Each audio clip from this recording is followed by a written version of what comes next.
Hi guys, welcome back to another video of What If Morgan stayed with Rick in The Walking Dead. So let's get into it. So we start off by seeing Alexandria, and the group are all there, and the group are shocked. They have walls, and they can hear children playing out inside, and they hear happiness and joy. And they also see it's well protected. And we see T-Dog, who already has a new arm. It's like Merle's hand, but it's like Merle's hand in season 3. Not in this story though, because he didn't lose his hand in this one. But it's like Merle's hand, but as an arm, just longer. And the group come inside Alexandria, and they see that this place is safe and filled with survivors and people that they can actually rely on to not just leave them to die. And Aaron tells one of the people at the gate, Nicholas, to get the leader. And Nicholas says, "Will do." And then Nicholas brings the leader, Deanna, and she welcomes the group to Alexandria, and behind her are her sons, Spencer and Aiden. And Deanna's husband, Reg, comes and he welcomes the group with Deanna, and he's pretty happy that they have more survivors, and he says they should host a party of many more survivors coming in Alexandria. Deanna says that's a good idea, but first we'll need to do some interviews. And the group are confused, and they're like, "What interviews?" And Aaron speaks up, and he's like, "Oh, so basically everyone in Alexandria, before they join, they have to do an interview, like, what job did they have in the past? Are they trustworthy?" Like that. And Aaron says, "You guys are pretty trustworthy, so I trust you guys that you will not fail, Deanna." And after all the interviews, the group finally get their own houses, but the group decide to stay in one house, and they take a shower, brush their teeth, or something like that.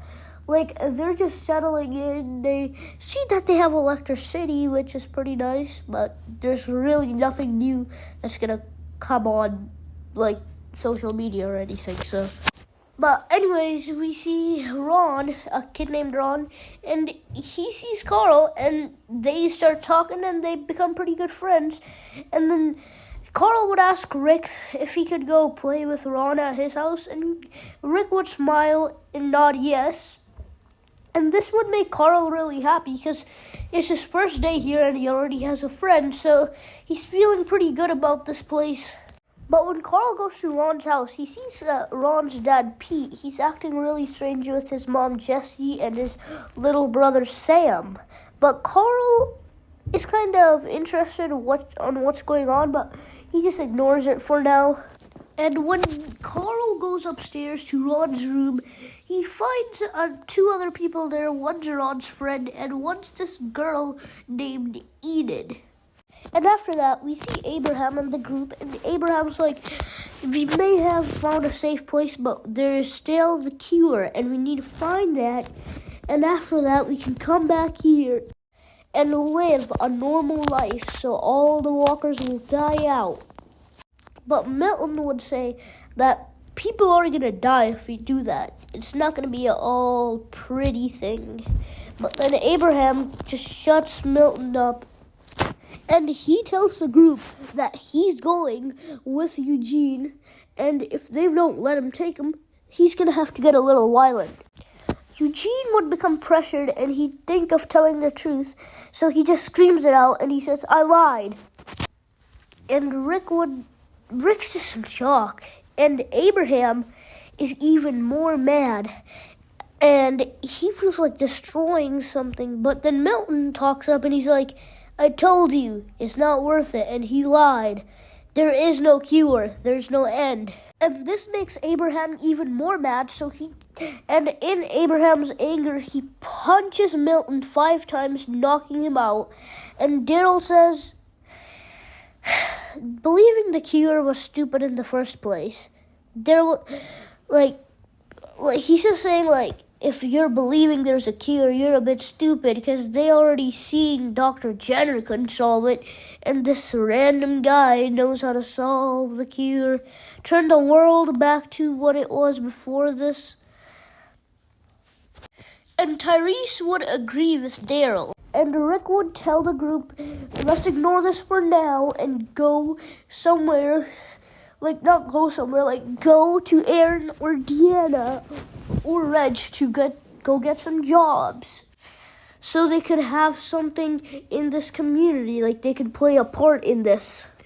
And Eugene tries to apologize to the group, but they ignore him. But some people try to comfort him while some people are mad. But most people ignore him. And we see Merle, who's having a pretty hard time, like, getting along with people. And he's having a bit of a hard time making friends in Alexandria. And we'd see Jesse, who starts to talk with Merle about how this place is and the community and stuff. And Merle would start liking Jesse. And so would Jesse, but I'm not going to do anything with this for now. And Merle eventually would tell her that he has to go because he is also a scavenger now with Daryl, Aaron, and Eric. And we'd see Bob, who managed to escape from after Gareth and the Claimers were killed along with Terminus. And T-Dog's arm got chopped off. He managed to escape that, so he is on the road. But then he's found by a man named Simon, and Simon drags Bob into his car, and he takes him to a place called the Sanctuary. And Bob would meet the leader of the Sanctuary, Negan. And Negan would ask Bob to sit down, and Bob listens to him and sits down, even though he thinks it's a bit weird. And Negan would sit down, he's the boss, and he'd ask Bob, so what's his story? How did he end up here before he found Simon? And Bob would explain everything the group did to him and how his people got killed. But guys, that will be it for today, everybody. I hope you guys enjoyed, and bye-bye.